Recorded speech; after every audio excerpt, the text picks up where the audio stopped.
مولاي صل وسلم دائما أبدا على حبيبك خير الخلق كلهم. السلام عليكم ورحمة الله وبركاته. نحمده ونصلي ونسلم على رسوله الكريم أما بعد فأعوذ بالله من الشيطان الرجيم. بسم الله الرحمن الرحيم. إن الله وملائكته يصلون على النبي يا أيها الذين آمنوا صلوا عليه وسلموا تسليما. اللهم صل على سيدنا شفيعنا نبينا ومولانا محمد طب القلوب ودوائها وعافية الأبدان وشفائها ونور الأبصار وضيائها وعلى آله وصحبه دائما أبدا أبدا سرمدا سرمدا صلی اللہ تعالی علیہ وسلم. محترم حضرات، اللہ عز و جل کے فضل و کرم سے آج 11ویں پارے کی اجمالی تفسیر آپ کے سامنے بیان کی جائے گی. پروردگار عالم مجھے حق تفسیر بیان کرنے کی توفیق عطا فرمائے.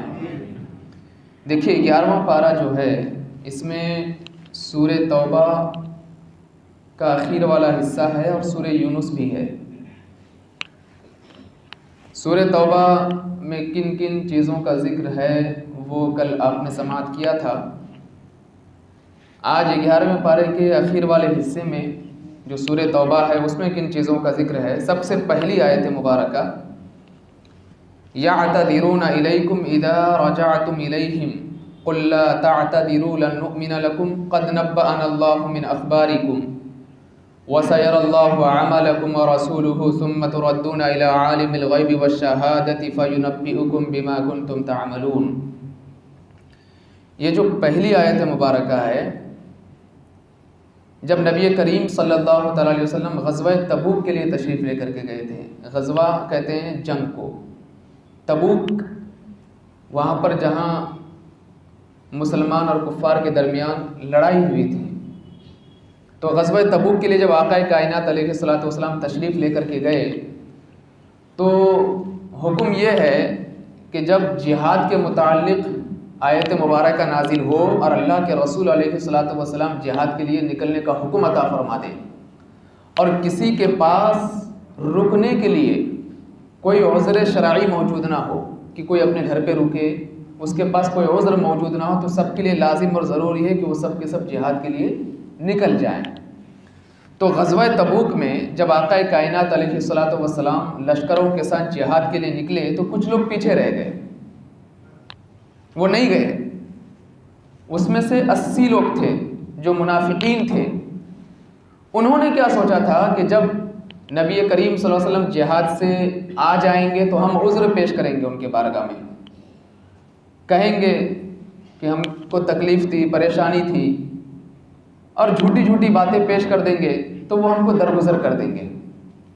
تو جب آقا کائنات علیہ الصلوۃ والسلام غزوہ تبوک سے تشریف لائے اور تشریف لانے کے بعد جو لوگ جہاد کے لیے نہیں گئے تھے ان کو بلا کر کے پوچھا کہ نہ جانے کی وجہ کیا ہے، تو ان لوگوں نے عذر بیان کرنا شروع کر دیا، جھوٹی جھوٹی باتیں پیش کرنا شروع کر دیا. تو اس پر آیت کریمہ نازل ہوئی يَعْتَذِرُونَ إِلَيْكُمْ إِذَا رَجَعْتُمْ إِلَيْهِمْ قُلْ لَا تَعْتَذِرُوا لَن نُؤْمِنَ لَكُمْ قَدْ نَبَّأَنَا اللَّهُ مِنْ أَخْبَارِكُمْ.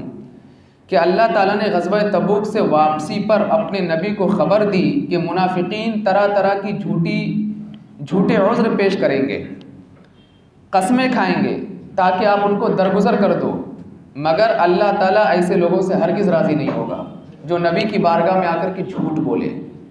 تو یہ آیت کریمہ پروردگار عالم نے اپنے محبوب پر نازل فرما کر کے لوگوں کے بارے میں آگاہ فرما دیا. پتہ یہ چلا کہ اگر کوئی نبی کریم صلی اللہ علیہ وسلم کی بارگاہ میں جھوٹ بولنا چاہے تو آقا کائنات علیہ الصلوۃ والسلام کو اللہ تبارک و تعالی باخبر فرما دیتا ہے، کوئی جھوٹ بول کر کے بچ نہیں سکتا. تو تقریباً 80 لوگ تھے جو غزوہ تبوک میں نہیں گئے تھے اور انہوں نے یہ سوچ لیا تھا کہ ہم جھوٹی باتیں پیش کر کے بچ جائیں گے. اللہ تبارک و تعالیٰ نے نبی کریم صلی اللہ علیہ وسلم کو ان کے حوالے سے باخبر فرما دیا. یہ آیت کریمہ نازل فرما کر کے پہلی آیت کریمہ 11ویں پارے کی.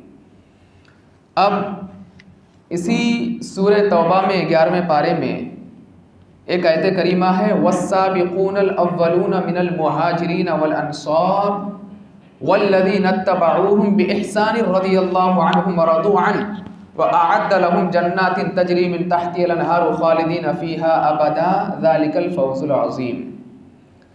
یہاں پر سابقون الاولون یعنی وہ صحابہ کرام، مہاجرین و انصار کے وہ صحابہ جنہوں نے ایمان لانے میں سبقت کی، جو پہلے ایمان لے کر کے آ گئے.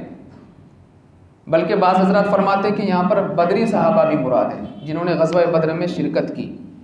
اور اس کے علاوہ ان صحابہ کرام کے علاوہ وہ تمام صحابہ کرام جنہوں نے ان صحابہ کرام کی اتباع کی جو پہلے ایمان لے کر کے آ گئے تھے، ان تمام کے حوالے سے میرا رب ارشاد فرماتا ہے رضی اللہ عنہم ورضوا عنہ. اللہ تبارک و تعالی نبی کریم صلی اللہ علیہ وسلم کے تمام صحابہ کرام سے راضی ہے، اور جنہوں نے نبی کریم صلی اللہ علیہ وسلم پر ایمان لایا، ان کے دین کو قبول کیا، میرا رب ارشاد فرماتا ہے وَأَعَدَّ لَهُمْ جَنَّاتٍ تَجْرِي تَحْتَهَا الْأَنْهَارُ خَالِدِينَ فِيهَا أَبَدًا، کہ اللہ تبارک و تعالیٰ نے ان کے لیے جنت تیار کر کے رکھا ہے. ذَلِكَ الْفَوْزُ الْعَظِيمُ، اور وہ کامیاب ہے.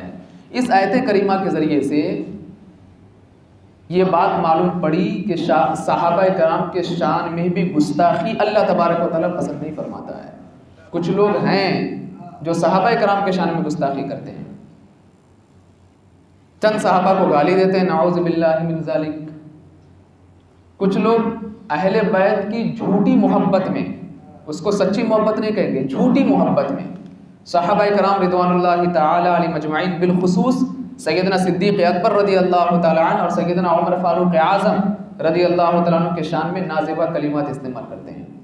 لیکن اہل سنت و جماعت کا عقیدہ یہ ہے کہ جتنے بھی صحابہ کرام ہیں شروع سے لے کر کے اخیر تک، جنہوں نے حالت بیداری میں اپنے ماتھے کی آنکھوں سے نبی کریم صلی اللہ علیہ وسلم کو دیکھا اور ایمان قبول کیا، وہ جتنے بھی صحابہ ہیں سب کے متعلق ہمارا یہ عقیدہ یہ ہے اللہ تبارک و تعالیٰ نے سب کے ساتھ بھلائی کا وعدہ فرمایا ہے. وَكُلًّا وَعَدَ اللَّهُ الْحُسْنَىٰ، کہ سب کے ساتھ پروردگار عالم نے بھلائی کا وعدہ فرمایا ہے. اور اہل سنت و جماعت کا عقیدہ بھی یہی ہے کہ جتنے بھی صحابہ کرام میں سب برحق ہیں.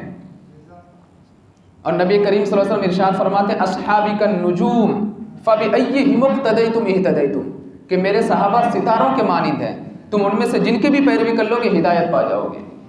کیونکہ ان کی تربیت کسی عام آدمی نے نہیں کی، بلکہ تاجدار کائنات علیہ الصلوۃ والسلام نے ان کی تربیت کی ہے، ان کو نکھارا ہے، ان کو سنوارا ہے، علم کا جام ان کو پلایا ہے، تو پھر ان کا مقام بہت عظیم ہے. تو صحابہ کرام رضوان اللہ تعالی علیہ مجمعین کے حوالے سے یہ آیت کریمہ ہے. اب اسی سورہ توبہ میں آیت نمبر 103 میں ایک آیت مقدسہ ہے خذ من اموالہم صدقۃ تطہرہم وتزکیہم بہا وصلی علیہم ان صلاتک سکن لہم واللہ سمیع علیم. یہ جو آیت کریمہ ہے نا، یہ ایمان کو تازہ کرنے والی آیت کریمہ ہے. اگر آپ اس کا ترجمہ سنیں گے اور جب اس کی تفسیر سنیں گے تو آپ کا جو ایمان ہے وہ تازہ ہو جائے گا. کیا ہے؟ پروردگار عالم اپنے محبوب سے فرما رہا ہے خذ من اموالہم صدقہ. وہ لوگ جو آپ کی بارگاہ میں صدقہ زکوٰۃ لے کر کے آ رہے ہیں، نبی کریم صلی اللہ علیہ وسلم کو دینے کے لیے نہیں، بس میرے آقا کی بارگاہ میں صدقہ اور زکوٰۃ لے کر کے آ رہے ہیں، آپ قبول کر لیجئے. تطہرہم وتزکیہم، قبول کر کے ان کو آپ پاکیزہ بنا دیجئے اور ان کے مالوں کو پاک کر دیجئے. پتہ یہ چلا کہ بندہ اگر صدقہ اور زکوٰۃ نکالے، اللہ تبارک و تعالیٰ اس کے مال سے گندگی کو دور فرما دیتا ہے. اب پھر پروردگار عالم اپنے محبوب سے فرما رہا ہے وصلی علیہم، اے محبوب جب وہ زکوٰۃ اور صدقہ لے کر کے آپ کی بارگاہ میں آئے، راہ خدا میں کچھ دینے کے لیے آئے، وصلی علیہم، آپ ان کے حق میں دعا فرمائیے. کیوں؟ ان صلاتک سکن لہم، کیونکہ آپ کی دعا ان کی سکون کا ذریعہ بن جائے گی. پتہ یہ چلا کہ نبی کریم صلی اللہ علیہ وسلم جس کے لیے دعا کر دیں، اللہ تو ویسی نبی کی دعا کو کبھی رد ہی نہیں فرماتا، لیکن جن کے حق میں دعا کر دیں تو وہ اگر بے چینی کی زندگی گزار رہا ہے تو نبی کے دعا کے صدقے میں اللہ اس کو سکون والی زندگی عطا فرما دیتا ہے۔ تو یہ اس آیت کریمہ کے ذریعے سے یہ پتہ یہ چلا کہ ہمیشہ ایسے کام کرنے کی کوشش کرو کہ جس کے ذریعے سے اللہ عز و جل کے رسول تم سے راضی ہو جائیں، وہ تمہارے حق میں دعا کریں، ان کو منانے کی کوشش کرو۔ خدا کی رضا چاہتی ہے دو عالم، خدا چاہتا ہے رضائے محمد۔ کوشش یہ کرو کہ نبی کریم صلی اللہ علیہ وسلم راضی ہو جائیں، وہ راضی ہو گئے، پھر جب وہ مولا کی بارگاہ میں دعا کر دیں گے تو اللہ فوراً دعا کو قبول فرما لے گا۔ اسی طرح 107 آیت نمبر سورہ توبہ کی جو 11ویں پارے میں ہے، وَالَّذِينَ اتَّخَذُوا مَسْجِدًا ضِرَارًا كُفْرًا وَتَفْرِيقًا بَيْنَ الْمُؤْمِنِينَ وَإِرْصَادًا لِمَنْ حَارَبَ اللَّهَ وَرَسُولَهُ مِنْ قَبْلُ وَلَا يَحْلِفُنَّ إِنْ أَرَدْنَا إِلَّا الْحُسْنَى وَاللَّهُ يَشْهَدُ إِنَّهُمْ لَكَاذِبُونَ۔ یہ جو آیت کریمہ ہے یہ کس کے متعلق ہے وہ میں آپ کو بتاؤں۔ کچھ لوگوں نے ایک مسجد نما عمارت بنائی، مقصد ان کا کیا تھا؟ مسلمانوں کو تکلیف پہنچانا، مسجد قباء کے قریب مسلمانوں کو تکلیف پہنچانا۔ ہوا یوں کہ ایک شخص تھا جس کا نام تھا ابو عامر، یہ جو ہے نصرانی ہو گیا تھا زمانہ جاہلیت میں ہی، نصرانی ہو کر کے راہب بن گیا تھا۔ راہب کہتے ہیں نصرانیوں کے بہت بڑے عالم کو۔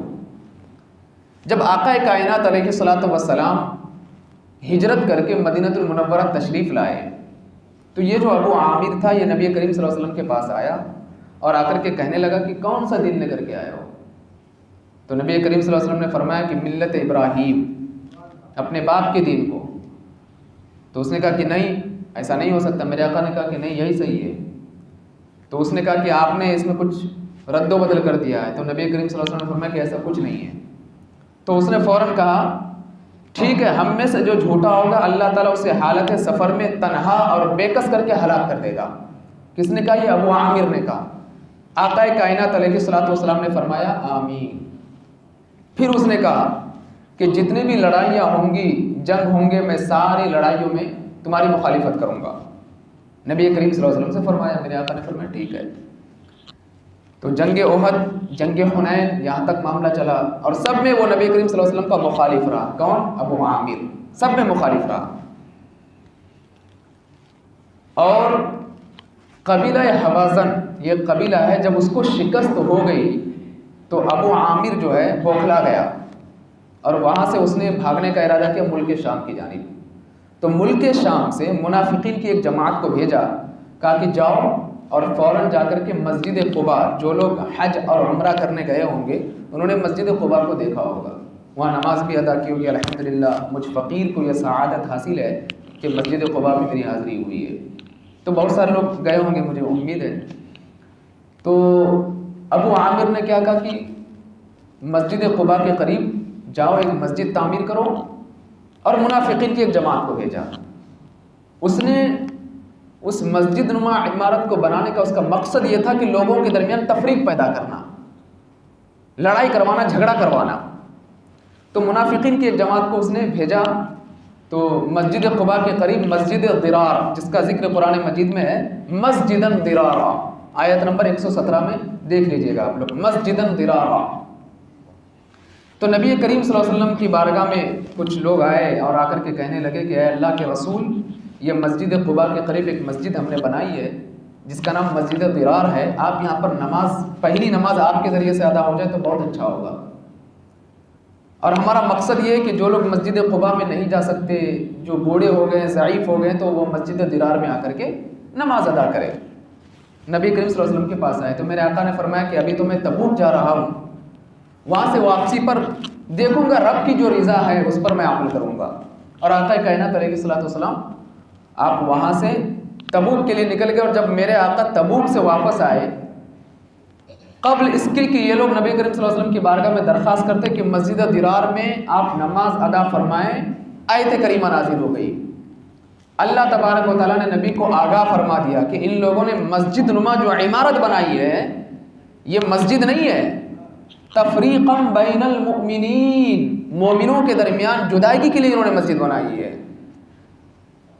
لہٰذا اللہ کے رسول صلی اللہ تعالیٰ علیہ وسلم نے اس مسجد ضرار کو ڈھانے کا حکم عطا فرمایا۔ اب یہاں سے پتہ یہ چلا کہ مسجدوں میں بیٹھ کر کے جھگڑے کرنا، لڑائی کرنا، دنیا کی باتیں کرنا، اختلاف کی گفتگو کرنا، یہ منافقین کا کام ہے، مومنوں کا کام نہیں ہے۔ اس لیے مسجد میں اختلاف کی باتیں کبھی نہیں کرنا۔ وہ مسجد مسجد نہیں ہے جہاں لوگوں کے درمیان لڑائی کرانے والی باتیں کی جائے، کیونکہ منافقین نے مسجد ضرار کو تعمیر کیا تھا اسی مقصد سے۔ اللہ کے رسول صلی اللہ علیہ وسلم نے آیت کریمہ نازل ہونے کے بعد میرے آقا نے اس مسجد کو ڈھانے کا حکم عطا فرما دیا۔ تو مسجد میں آؤ تو دل بھی سنبھال کر کے آؤ، دماغ بھی سنبھال کر کے آؤ، کیونکہ یہ کسی دنیا دار کا گھر نہیں ہے، یہ پروردگار عالم کا گھر ہے۔ یہاں پر آ کر کے کسی کے خلاف سازش کرنا، کسی کے خلاف جو ہے سازشیں رچنا، لڑائی جھگڑے کی باتیں کرنا، یہ ایک مومن کو زیبا نہیں دیتا ہے، یہ منافقین کی عادت ہے۔ تو مسجد ضرار کو جو تعمیر وہ مسجد ہوئی تھی، جو مسجد نما عمارت ہے، اس کو جو ہے ڈھانے کا حکم عطا فرمایا پروردگار عالم نے آیت کریمہ کے ذریعے سے۔ اس کے بعد اسی سورہ توبہ میں ایک آیت کریمہ ہے جس میں اللہ تبارک و تعالیٰ نے مومنین کے ساتھ تجارت فرمائی ہے، بزنس جس کو ہم کہتے ہیں، اللہ نے فرمایا مومنین کے ساتھ۔ آپ کے دل میں بھی خواہش ہو رہی ہوگی نا کہ کون سی آیت کریمہ ہے کہ اللہ بندوں سے تجارت فرما رہا ہے۔ بندے تجارت کرتے ہیں سمجھ میں آتا ہے، لیکن اللہ نے تجارت کی بندوں کے ساتھ، وہ کون سی آیت کریمہ ہے؟ عام طور پہ نماز میں کثرت کے ساتھ اس کی تلاوت بھی کی جاتی ہے۔ ان اللہ اشتری من المؤمنین انفسهم واموالهم بان لهم الجنہ، کہ اللہ تبارک و تعالیٰ نے مومنین کے جان کو، ان کے مالوں کو جنت کے بدلے خرید لیا ہے۔ اب پتہ یہ چلا کہ ہمارے جسم میں جو جان ہے تو ہمارے جسم میں، لیکن ہم اس کے مالک نہیں ہیں۔ اس جان کا مالک میرا رب ہے۔ ہمارے پاس جو مال ہے، اگر ہم مومن ہیں تو ہم اپنے مالوں کے حقیقی مالک نہیں ہیں، تھوڑی دیر کے لیے اللہ نے مالک بنا دیا ہے، حقیقی مالک اللہ ہے، کیونکہ ہم نے اپنے جان کو بھی بیچ دیا ہے، اپنے مال کو بھی بیچ دیا ہے۔ کس کے بدلے میں؟ جنت کے بدلے میں۔ تو جنت کے بدلے میں جب ہم اپنے جان اور اپنے مال کو بیچ دیا، اب اللہ جہاں فرما رہا ہے دوڑ کر کے جانا چاہیے۔ مسجد سے آواز آئی حی علی الصلاۃ کی، سو رہے ہو اٹھ جاؤ، آ جاؤ مسجد میں۔ حکم ہوا کہ یہاں پر دین کے لیے خرچہ کرو تو سوچو مت، اللہ نے حکم فرمایا خرچہ کر دو، کیونکہ اس کے مالک تم نہیں ہو، وہ تو تھوڑی دیر کے لیے تمہارے پاس بطور امانت ہے، ورنہ کون ہے جو دنیا سے پیسے لے کر کے گیا؟ مجھے بتاؤ۔ ایک کہاوت سنی ہے نا آپ نے، کفن میں جیب نہیں ہوتا ہے، قبر میں الماری نہیں ہوتی ہے، سنی ہے نا آپ؟ کوئی مال و زر لے کر کے اس دنیا سے جاتا نہیں، خالی ہاتھ آئے تھے، خالی ہاتھ اس دنیا سے جانا پڑے گا۔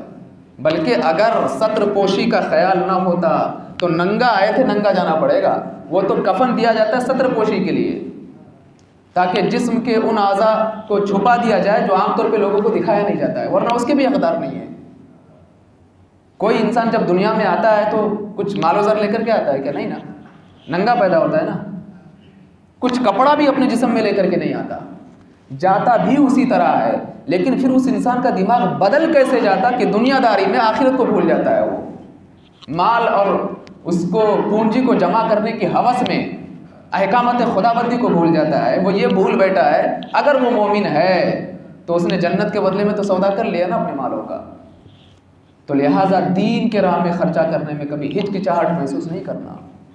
تو یہ آیت کریمہ جو ہے اللہ تبارک و تعالیٰ نے اپنے مومنین بندوں کے مال اور ان کی جان کے حوالے سے فرمایا کہ ان سب کو میں نے خرید لیا ہے جنت کے بدلے میں۔ اب یہاں پر اللہ تبارک و تعالیٰ آیت نمبر 112 میں اپنے مومنین بندے کی کچھ صفتیں بیان کر رہا ہے۔ اب دیکھنا وہ صفتیں ہمارے اندر ہے کہ نہیں ہے۔ بڑی پیاری آیت مقدسہ ہے، التائبون العابدون الحامدون السائحون الراکعون الساجدون الآمرون بالمعروف والناهون عن المنکر والحافظون لحدود اللہ وبشر المؤمنین۔ توبہ کرنے والے، عبادت کرنے والے، رب کی تعریف بیان کرنے والے، روزہ رکھنے والے، رکوع کرنے والے، سجدہ کرنے والے، لوگوں کو اچھی باتوں کا حکم دینے والے اور بری باتوں سے روکنے والے اور اللہ کے احکامات کی حفاظت کرنے والے، یہ سب مومنین ہیں۔ اور اے محبوب ان مومنین کو آپ جنت کی بشارت سنا دیجیے۔ یہ جو آیت کریمہ ہے اللہ تبارک و تعالیٰ نے اس میں مومنین کی صفت بیان فرمائی ہے۔ اب اسی سے پتہ یہ چلا کہ جو مومن ہوگا وہ گناہوں سے توبہ کرے گا، اللہ کی عبادت کرے گا، اللہ کی تعریف بیان کرے گا، رمضان کا مہینہ ہے تو روزہ رکھے گا، رکوع کرے گا، سجدہ کرے گا۔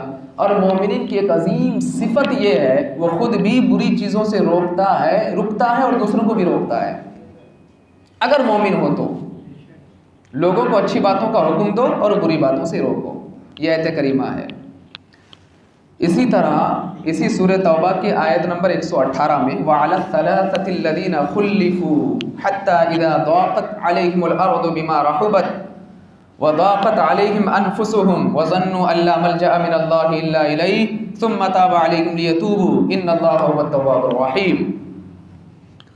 اس سے پہلی جو 11ویں پارے کی سب سے پہلی آیت کریمہ آپ نے سنا تھا کہ جس میں 80 لوگ غزوہ تبوک میں نہیں گئے تھے اور انہوں نے جھوٹی عذر اللہ کے رسول کی بارگاہ میں پیش کیا اور اس وقت نبی کریم صلی اللہ علیہ وسلم نے ان کو چھوڑ دیا، لیکن اللہ نے آیت کریمہ نازل کر کے نبی کریم صلی اللہ علیہ وسلم کو آگاہ فرما دیا۔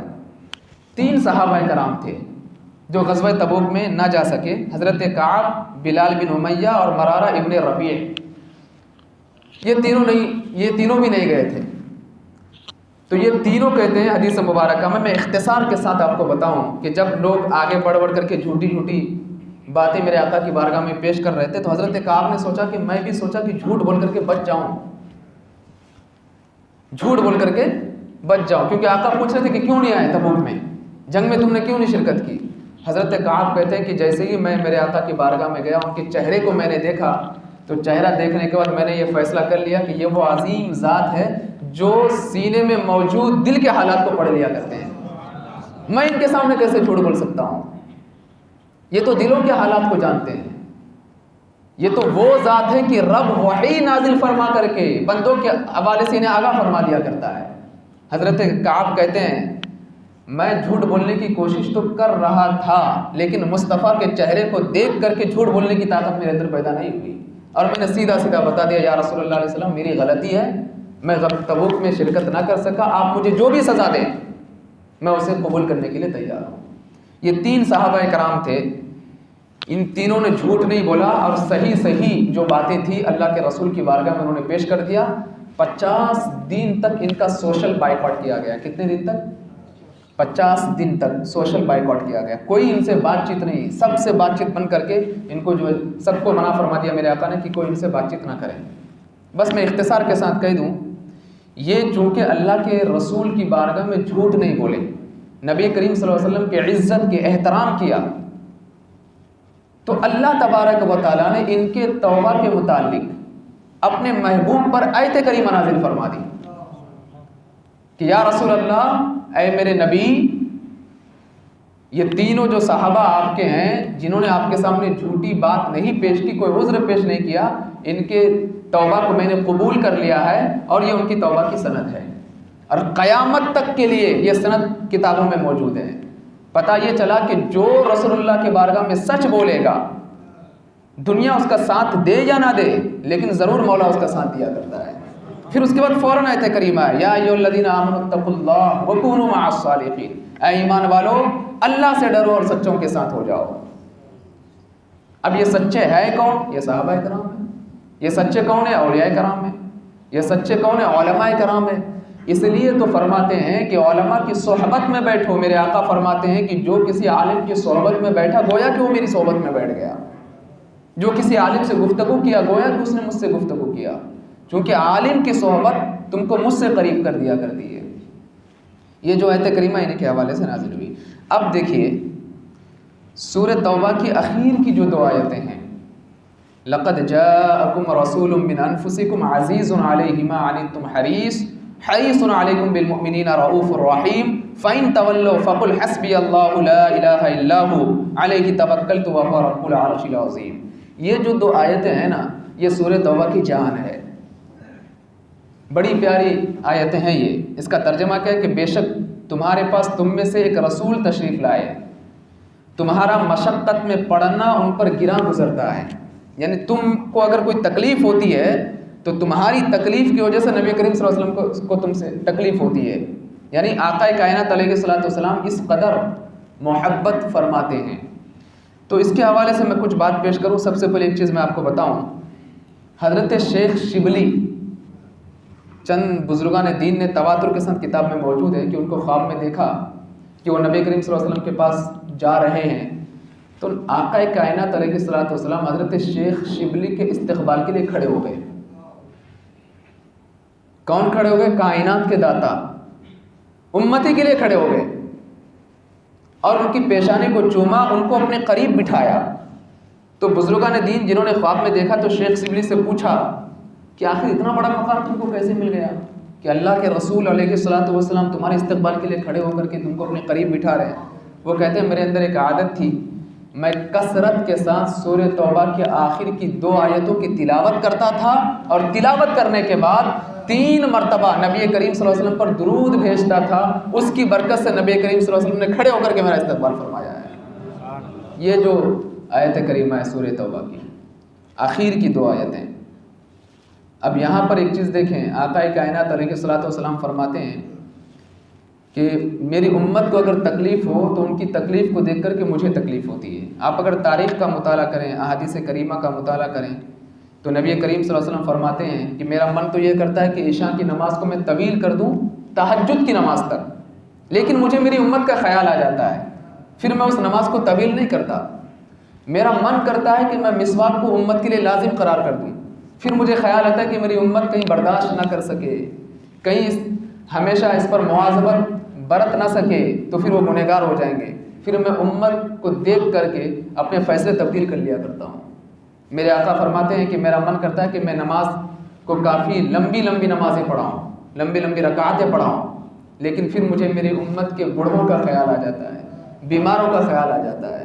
تو یہ وہ آقا ہیں کہ جب ہم تکلیف میں ہوتے ہیں تو نبی کریم صلی اللہ علیہ وسلم کو تکلیف ہوتی ہے. اس قدر محبت تاجدار کائنات علیہ الصلوۃ والسلام اپنی امت سے فرمایا کرتے ہیں. بس اختصار کے ساتھ سورہ توبہ مکمل. سورہ یونس، یہ جو 11ویں پارے میں ہے نا، ایک سورت اور ہے سورہ یونس.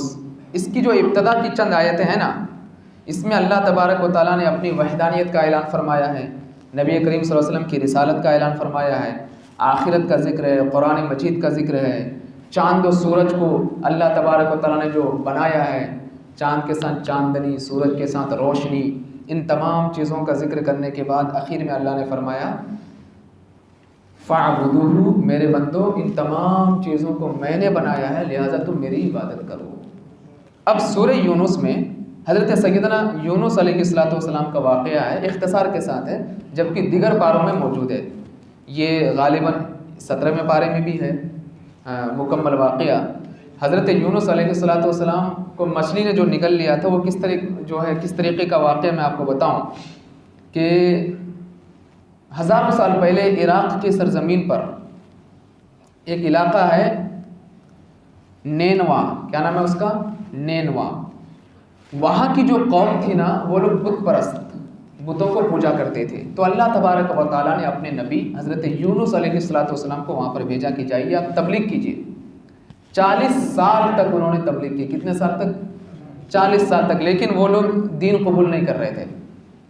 تو حضرت یونس علیہ الصلوۃ والسلام بیزار ہو گئے، کہا، اور آخر میں ان کو فیصلہ سنا دیا کہ اگر 3 دن میں تم لوگ نہیں سدھرے تو تم پر اللہ کا عذاب نازل ہو جائے گا، بس 3 دن کی مہلت دیتا ہوں. لیکن اس قوم کو پھر بھی وہ لوگ کو پتا تھا کہ جب تک حضرت یونس ہمارے درمیان موجود رہیں گے اللہ عذاب نازل نہیں فرمائے گا. اللہ کے نبی کی کیا شان ہے کہ جہاں انبیاء کرام موجود ہوتے ہیں ان کی برکت سے اللہ عذاب نازل نہیں فرماتا ہے. تو حضرت یونس علیہ الصلوۃ والسلام کی جو قوم ہے وہ آپس میں ڈسکس کرنے لگی، باتیں کرنے لگی، دیکھتے رہنا، اگر یہ چلے گئے تب تو پھر عذاب نازل ہو جائے گا. تو حضرت یونس نے جب ماحول کو دیکھا کہ یہ لوگ ایمان لے کر کے آنے والے آئے نہیں، تو سیدنا یونس علیہ السلام وہاں سے نکلے اور ایک کشتی پر سوار ہو کر کے جانے لگ گئے۔ تو جب کشتی جو ہے بیچ دریا میں پہنچی تو پانی کچھ اتنا زیادہ جو ہے ابلنے لگی کہ جس کی وجہ سے یوں محسوس ہونے لگا کہ اب کشتی ڈوب جائے گی۔ تو لہٰذا قرہ اندازی کی گئی، سیدنا یونس علیہ السلام کا نام 3 مرتبہ نکلا تو لہٰذا ان کو پانی میں ڈال دیا گیا۔ تو اللہ کے حکم سے بہت بڑی مچھلی نے حضرت یونس کو نگل لیا۔ حضرت یونس کہتے ہیں کہ جیسے ہی میں مچھلی کے پیٹ میں گیا تو مجھے محسوس ہوا کہ اب تو میں مر جاؤں گا، لیکن جب پاؤں کو سیدھا کیا تو ان کو احساس ہوا کہ وہ زندہ ہے۔ تو سیدنا یونس علیہ السلام نے مچھلی کے پیٹ سے ہی فریاد کیا، فنادا فی الظلمات، اس نے تاریکی میں فریاد کیا، چونکہ وہاں پر تاریکی روشنی نہیں تھی۔ کیا فریاد کیا؟ اللہ الہ الا انت سبحانک انی کنت من الظالمین، مولا تیرے علاوہ کوئی معبود نہیں ہے، بے شک میں گنہگاروں میں سے ہوں۔ حضرت سیدنا یونس علیہ السلام جو مچھلی کے پیٹ میں گئے، اس کی وجہ یہ تھی کہ آپ نے جب اپنی قوم کو چھوڑا تو اللہ سے اجازت نہیں لی تھی آپ نے، کہ پروردگار عالم کی اجازت کے بغیر اپنی قوم کو چھوڑ کر کے نکل گئے تھے۔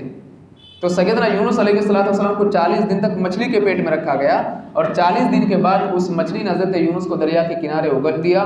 پھر سیدنا یونس علیہ السلام کو پروردگار عالم نے ان کی حفاظت کی درخت کے پتوں کے ذریعے سے۔